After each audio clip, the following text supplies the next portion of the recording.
Olá, pessoal. Essa é a nossa aula sobre ligação covalente. Nós já discutimos a ligação iônica. Qual é a principal característica de uma ligação iônica? É a transferência de elétrons. Na ligação iônica, um átomo perde elétrons enquanto outro átomo ganha elétrons. Já na ligação covalente, qual é a característica dessa ligação? Compartilhamento de elétrons. Então aqui ninguém perde elétrons, ninguém ganha elétrons. Os elétrons são compartilhados. É uma espécie de sociedade eletrônica. Os átomos ficam sócios dos elétrons. E na tabela periódica, quais os elementos que têm a tendência de formar ligações covalentes? Os ametais.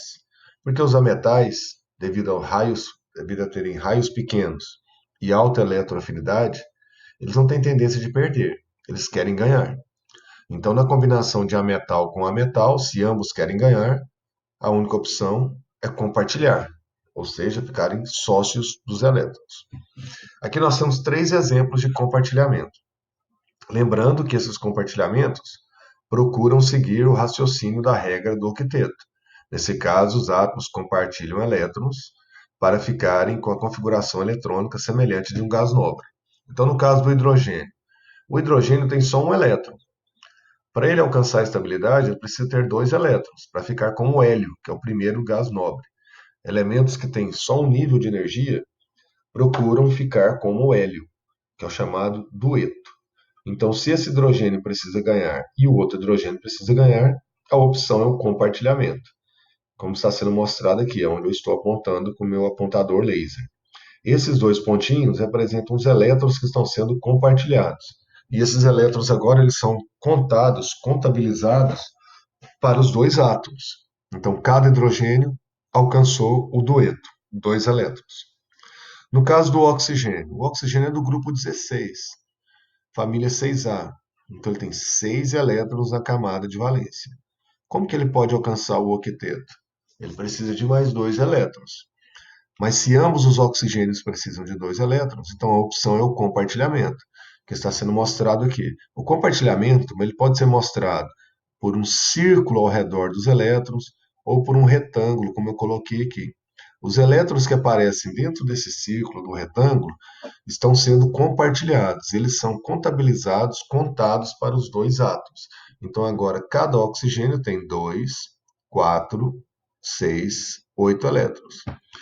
Então aqui teve a formação de uma dupla ligação. No caso do hidrogênio, da molécula de H2, os átomos se estabilizam com um compartilhamento, formando uma ligação simples. Já no caso do gás oxigênio, o O2, o compartilhamento origina uma ligação dupla. Numa dupla, uma das ligações é chamada de sigma e a outra de pi. E o último exemplo, o nitrogênio da família 5A, ele tem 5 elétrons na camada de valência. Para alcançar o octeto, ele precisa de mais 3 elétrons. Então, para um nitrogênio se estabilizar se unindo a outro nitrogênio, é necessário que ocorram 3 compartilhamentos, como estão sendo mostrados aqui por esses 3 retângulos. Esses elétrons aqui agora são contabilizados, são contados para os dois nitrogênios, formando uma ligação tripla. Numa ligação tripla, uma ligação é simples e as outras duas são chamadas de pi. Então, existe a ligação covalente simples e as covalentes múltiplas, que podem ser duplas ou triplas. Então, entre dois átomos, o máximo de elétrons que podem ser compartilhados são 3. Então, as opções é um compartilhamento, ligação simples. 2 compartilhamentos, ligação dupla. 3 compartilhamentos, ligação tripla. Agora, o que mantém os átomos unidos, Antônio? Porque na ligação iônica é mais fácil entender como que os átomos ficam unidos. Porque um átomo perde elétrons, vira um cátion. O outro ganha elétrons, vira um ânion. Cargas de sinais contrários se atraem. Agora aqui, ninguém perde, ninguém ganha. Então, como que os átomos ficam unidos? Aqui nesse desenho, eu representei aqui as forças que aparecem durante a aproximação dos átomos. Em verde, são forças de repulsão. Desculpa, em violeta, em rosa aqui, né? Violeta, são forças de repulsão.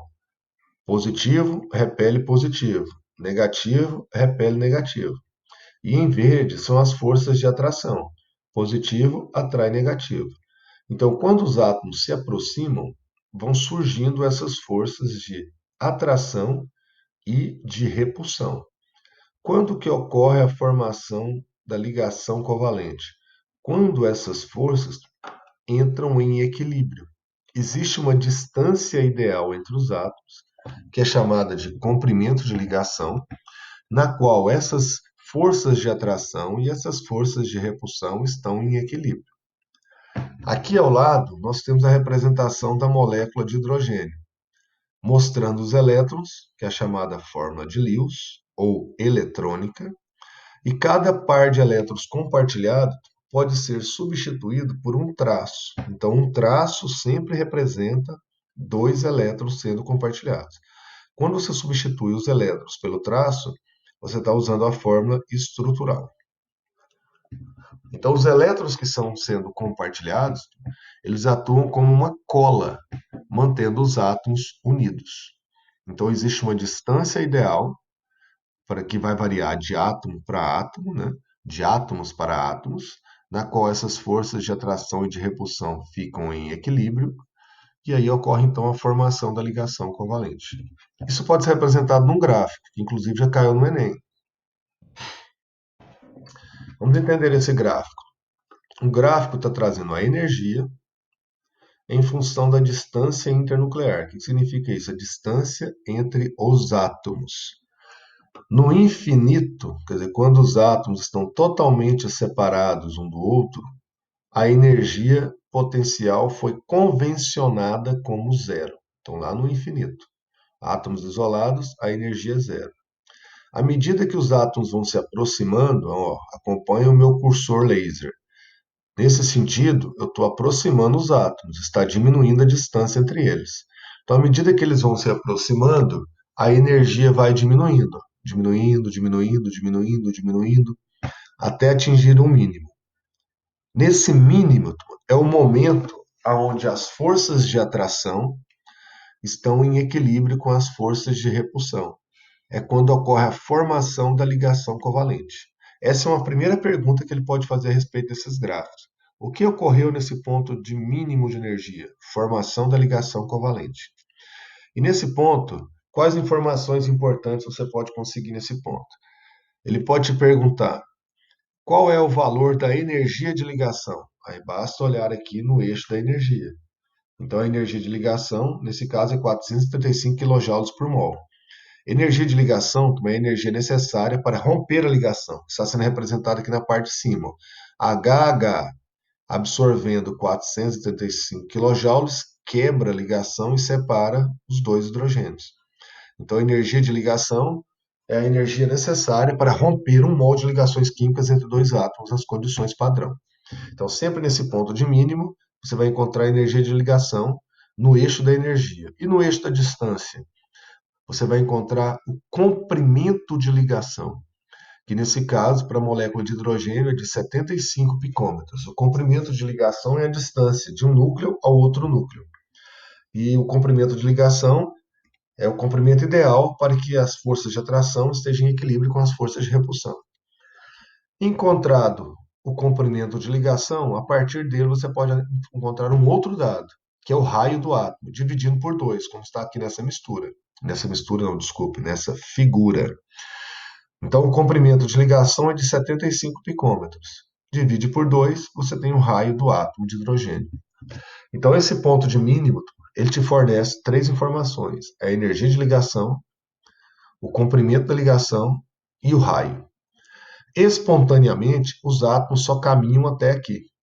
A partir desse ponto, qualquer pequena aproximação dos átomos causa um grande aumento de energia, porque deixa de existir o equilíbrio entre as forças de atração e repulsão e passam a prevalecer as forças de repulsão, principalmente a repulsão núcleo-núcleo. Então, essa região aqui, ó, que eu estou mostrando, aonde a energia vai diminuindo, nessa região prevalecem as forças de atração. A partir do momento que a aproximação dos átomos faz a energia aumentar, é porque prevalecem as forças de repulsão. Então, nós temos duas regiões nesse gráfico. Essa parte aqui, onde eu estou passando o cursor, prevalecem as forças de repulsão. E nessa outra parte, prevalecem as forças de atração. Esse gráfico serve para qualquer molécula diatômica, H2, Cl2 e assim por diante. Aí, novamente, sendo representado, né, a aproximação dos átomos, só que agora, né, usando uma animação. Esse gráfico, quando esse gráfico ele é cobrado do aluno, as perguntas geralmente são sempre as mesmas, né? Em que ponto do gráfico foi formada a ligação? Qual é a energia de ligação? Qual é o comprimento da ligação? Qual é o raio do átomo? Em qual parte do gráfico prevalece a atração? Em qual parte do gráfico prevalece a repulsão? Certo? Então, esse é o diagrama de energia para a formação de moléculas diatômicas. Nesse caso, aí está sendo mostrado o Cl2 e do H2.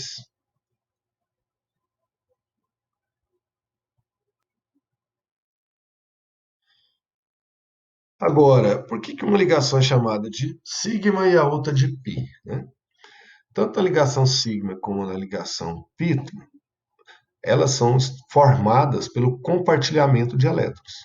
Mas aonde os elétrons estão em um átomo? Os elétrons estão nos orbitais atômicos, orbitais s, orbital p, ou às vezes orbitais híbridos. Para ocorrer o compartilhamento, é necessário que os átomos se aproximem. E quando os átomos se aproximam, ocorre a penetração, a superposição da camada de valência de um átomo na camada de valência do outro átomo. E essa penetração pode ser chamada de superposição ou o termo em inglês que é overlap. Quando essa superposição acontece, né, no eixo internuclear, nós falamos isso de forma frontal, tem a formação da ligação sigma. Agora, quando a superposição dos orbitais é perpendicular, ou seja, é paralela ao eixo internuclear, nós chamamos isso de ligação π. Então, a ligação sigma ela é formada por superposição frontal de orbitais. E a ligação π é formada por superposição lateral de orbitais. Sempre no caso da π, os orbitais que são usados aqui para formar ligação são sempre orbitais do tipo p, certo? P com P de forma lateral, como está sendo mostrado aqui. Já a ligação sigma, ela pode ser formada por diversas combinações de orbitais. Então pode ser orbital S, pode ser orbital P, lá da química orgânica, o sp, o sp2, o sp3. Se os orbitais se aproximam de forma frontal, tem a formação de uma sigma. Agora, no caso da π, a aproximação, a superposição é sempre lateral e toda π é formada pela superposição de orbitais p. Toda π é p com p paralelo. Aqui nessas animações estão sendo mostradas a formação da ligação sigma hidrogênio, HH, está vendo que os orbitais se aproximam de forma frontal ao longo do eixo internuclear. E aqui é da molécula de nitrogênio.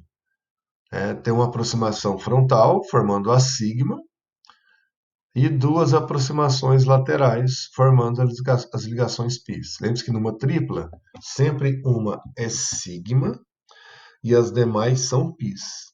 Então, a sigma foi formada de forma frontal, tá vendo? Frontal com frontal. E as πs de forma lateral.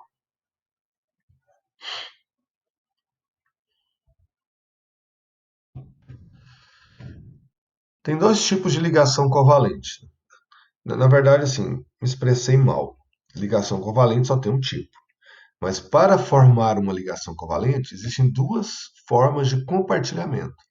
Tem a ligação covalente chamada de comum ou normal, o compartilhamento é chamado de comum ou normal, e o compartilhamento chamado de ligação dativa ou coordenada.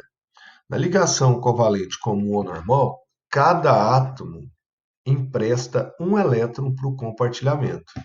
como está sendo mostrado aqui no caso da amônia e na animação no caso da água.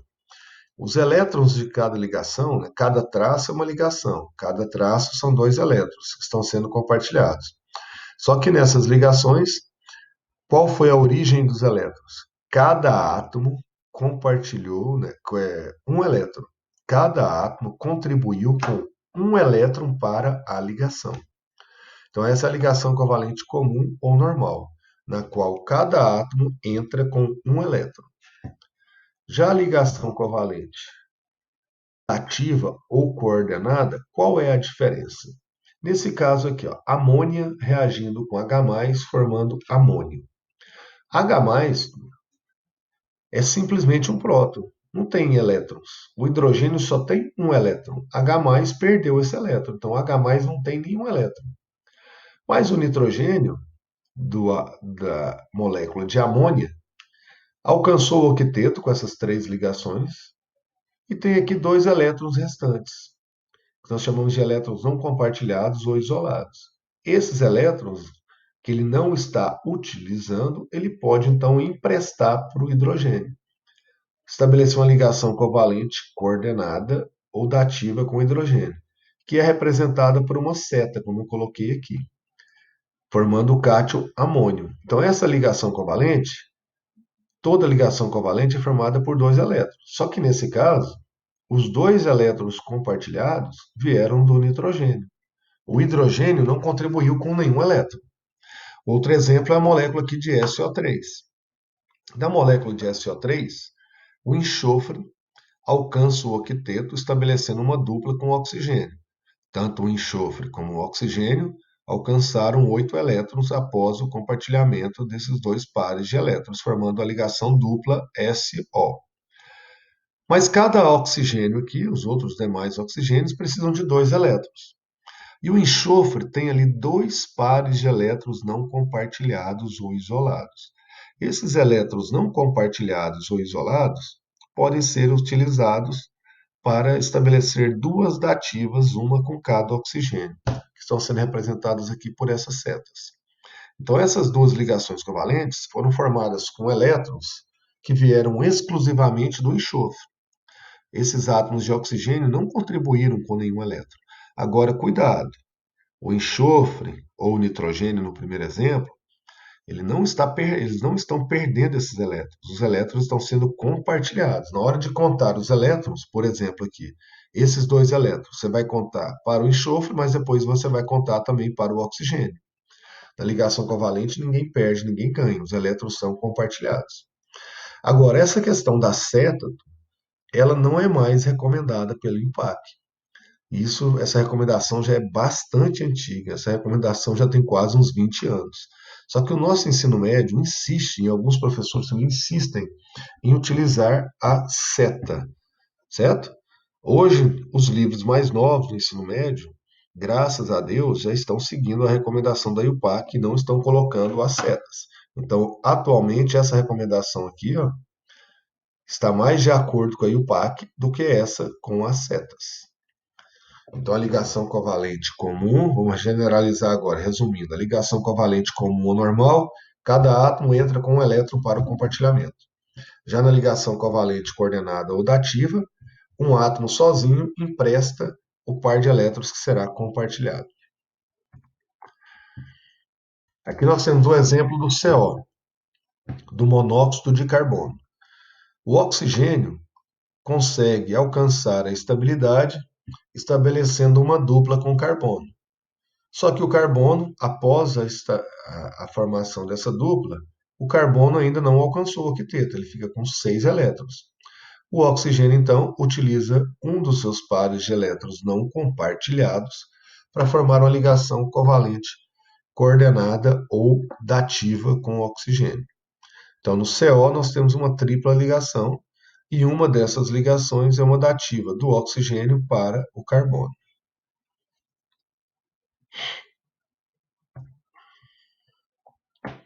Agora vamos da tendência de ligação das famílias de acordo com o modelo do octeto. Elementos do grupo 14, 4A, eles possuem 4 elétrons na camada de valência. Para alcançar o octeto, faltam 4. Então, a tendência dessa família é estabelecer quatro ligações covalentes normais. Ao estabelecer essas quatro ligações covalentes normais, não restam elétrons. Então, essa família não pode, né, com base, né, de acordo com o octeto, estabelecer ligações dativas. Doar elétrons, né, fazendo uma dativa. Grupo 15. O grupo 15, família 5A, 5 elétrons na camada de valência. Para alcançar o octeto, faltam 3 elétrons. Então, essa família consegue alcançar o octeto estabelecendo 3 ligações covalentes normais.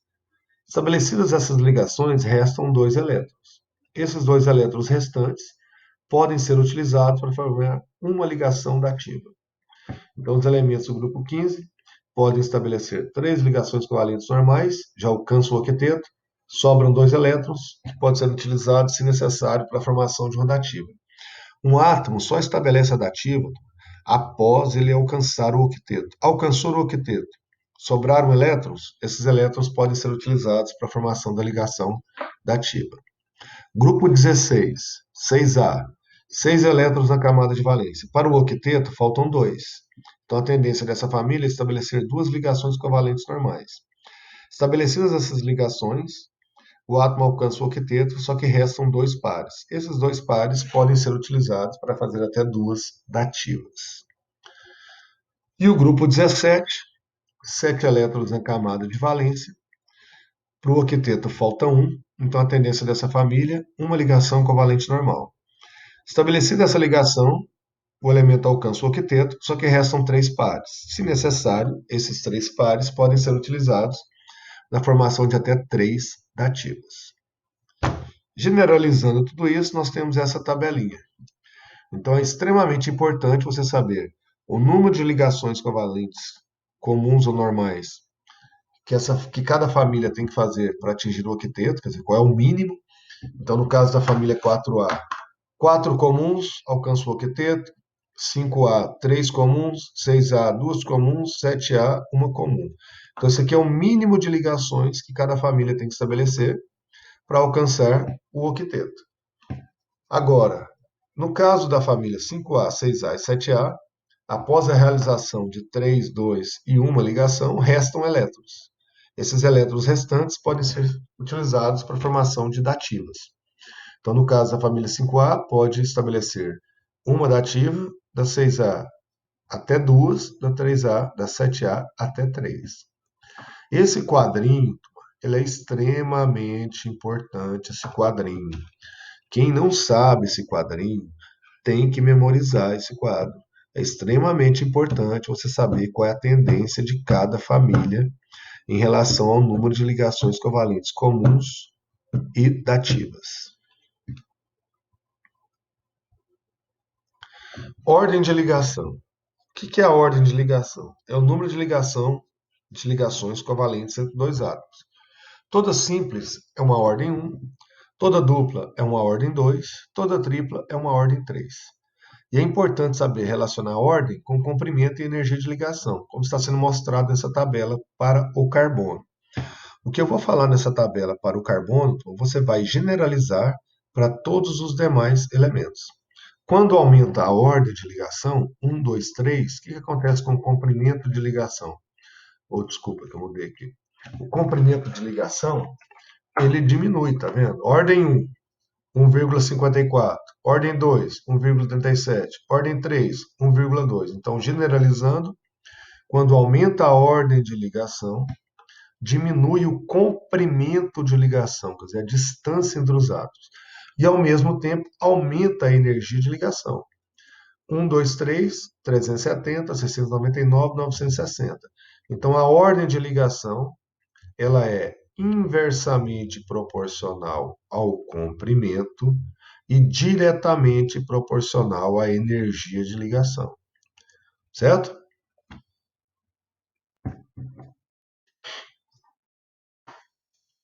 Propriedades dos compostos moleculares. Ao contrário dos compostos iônicos, né, os compostos iônicos eles têm propriedades muito regulares. Por exemplo, todo composto iônico é sólido na CNTP. Então, o estado físico, está vendo? É bem regular. Já os compostos moleculares Tem compostos moleculares que são sólidos, como açúcar, líquido, como a água, ou gasosos, como o gás de cozinha, que é uma mistura de propano e butano. Então, os compostos moleculares eles têm propriedades mais variadas.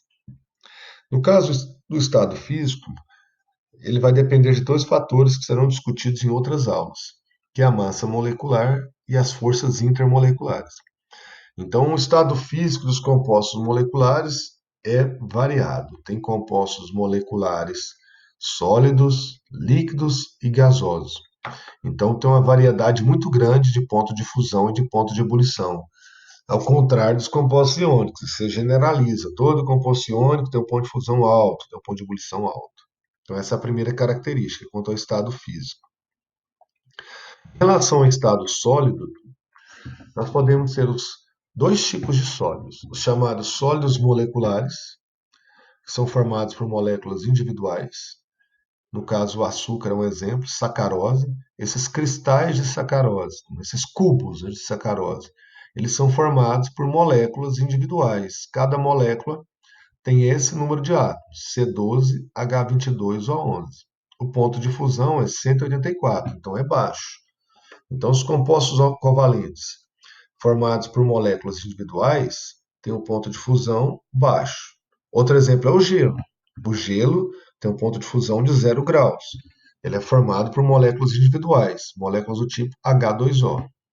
E esses compostos, eles geralmente existem sólidos moleculares amorfos, né, e cristalinos. Amorfos é quando a estrutura é desordenada. Cristalina é quando a estrutura é ordenada. Os amorfos geralmente são macios e os cristalinos quebradiços e duros. Então, o gelo, por exemplo, é um sólido molecular cristalino, por isso que ele é duro e quebradiço. O outro tipo de sólido covalente, né, formado por moléculas, formado por ligações covalentes, é o chamado sólidos reticulares ou de rede covalente. Esses sólidos não têm moléculas individuais. Como assim não tem moléculas individuais? No caso do diamante, por exemplo, o diamante, cada carbono está ligado a 4 carbonos, 4 carbonos, 4 carbonos, 4 carbonos, 4 carbonos e assim sucessivamente, criando uma rede tridimensional de átomos. Então nós não temos um número definido de átomos, né? Tanto é que nós podemos representar o carbono diamante ou carbono grafite por Cn, no índice de atomicidade. Então, aqui nós temos um grande número de átomos, todos interligados por ligações covalentes. Então, quando você tem um grande número de átomos interligados por ligações covalentes, formando uma rede de átomos, nós temos um sólido reticular, ou você fala de rede covalente. Esses sólidos, eles podem ter estruturas de rede bidimensional, como a do grafite, ou estruturas de redes tridimensionais, como a do diamante. E esses sólidos, eles tendem a ter alto ponto de fusão, alto ponto de ebulição, que é o caso do diamante e do grafite, que é acima de 3.000 graus. E também da sílica, SiO2. Então, esses são os principais exemplos de sólidos covalentes ou reticulares que o aluno tem que lembrar: diamante, grafite e sílica.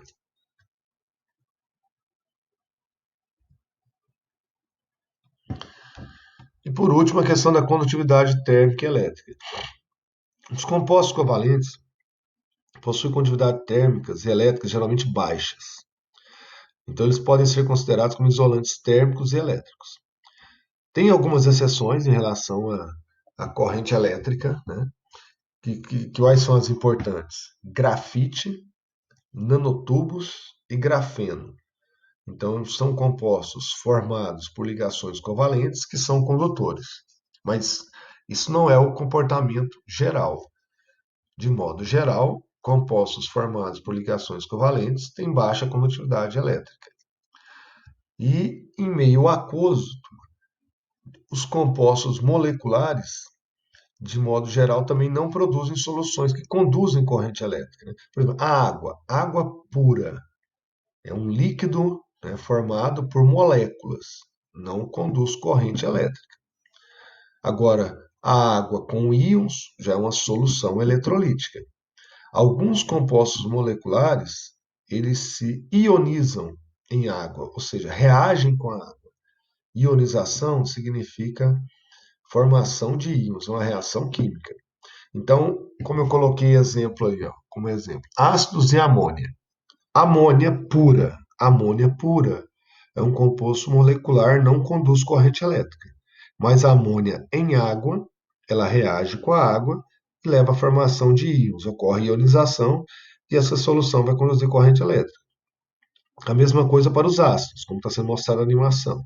HCl puro não conduz corrente elétrica, mas quando se coloca HCl em água, ele reage com a água, ioniza, liberando íons e produz então uma solução eletrolítica que conduz corrente elétrica. Nós já vimos as propriedades dos compostos iônicos e agora vimos as propriedades dos compostos moleculares. É extremamente importante saber essas propriedades.